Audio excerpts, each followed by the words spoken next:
Imagine holding a rope pulled tight by something moving away from you. The more you cling to it, the more it burns your hands. The more you pull, the more it pulls back. And yet, something inside insists, hold on, control it, don't let it slip. Life often feels like this tension. We grip relationships that are fading.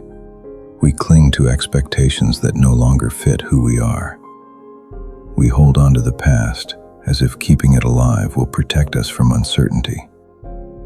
But the Stoics remind us, strength is not in gripping harder. Strength is in knowing when to release. Marcus Aurelius wrote that the things we cling to flow past us like a river. Seneca said that freedom begins the moment we stop trying to possess what was never truly ours. And Epictetus taught that our suffering comes not from events, but from our insistence that they must be different than they are.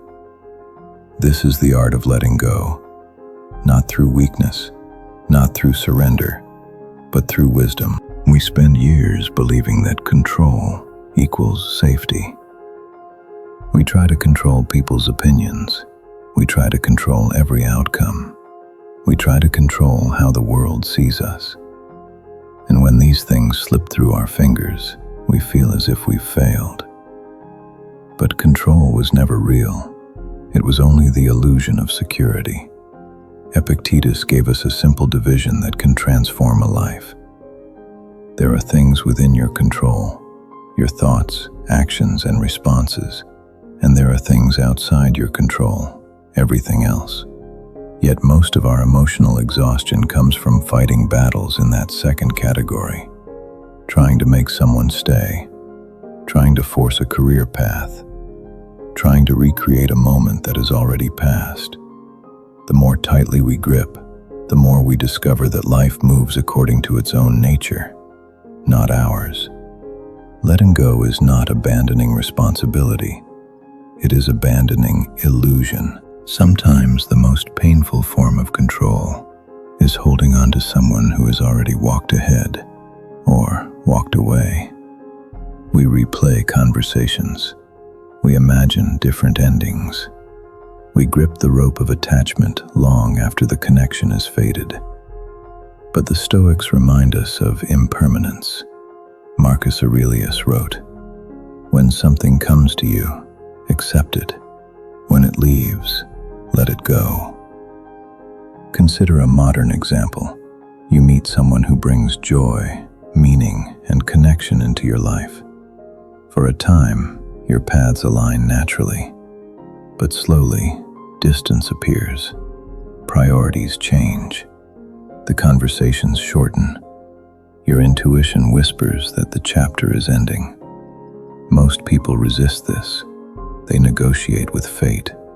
They try to revive something already complete. But letting go honors both your journey and theirs. It says, "Thank you for the part you played. I will carry the lessons, not the attachment." Release becomes the doorway to peace. Your past does not disappear just because you leave it behind. It becomes part of your foundation. But it becomes harmful when you carry it like a weight instead of a memory. Seneca warned us that we suffer more in imagination than in reality. Much of that suffering comes from reliving old wounds. The job you lost, the friendship that broke, the decision you regret. These things are shadows, yet we treat them as chains. Letting go is not forgetting. It is understanding that you are no longer the person who lived those moments. A simple practice. When you feel the past rising, say quietly to yourself, "That was me then. This is me now." The past becomes a teacher instead of a prison. Expectations are the heaviest burdens we carry. Because we manufacture them ourselves, we expect progress to be linear.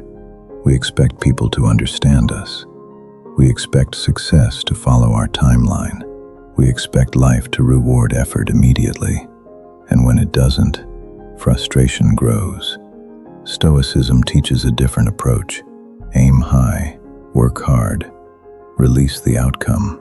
A modern example: you apply for a job, you prepare, you interview, you give your best. Most people then cling to one thought: I must get this. If I don't, everything falls apart. But if you release the outcome, something shifts. Your mind becomes steady. Your emotional balance returns. You see rejection not as a failure, but as redirection. Letting go creates space for possibilities you cannot yet see. Letting go is not a switch. It is a practice, a discipline, a way of moving through life with lighter steps. Here are Stoic-inspired practices you can begin today. Name what is actually within your control. If your efforts cannot change it, release it. Allow endings to be natural, not forced. What tries to leave your life is making space for what still belongs. Stop arguing with reality. Accepting things as they are is the foundation of peace. Create distance between feeling and action. Let emotions arise and pass. You don't have to grip them. Practice voluntary release. Let go of something small each week. A habit, an object, a belief. Strength is built through repetition. Letting go is not passive. It is the discipline of setting down what was never yours to carry. There is a quiet strength in the act of release. Anyone can cling out of fear. Anyone can tighten their grip when life feels uncertain. But it takes courage, deep inner courage, to open your hand and trust what comes next. The Stoics remind us, life is change. People come and go. Moments rise and fall.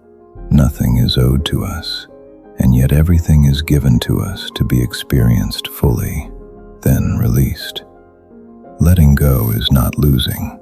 It is choosing peace over force, wisdom over fear, reality over illusion.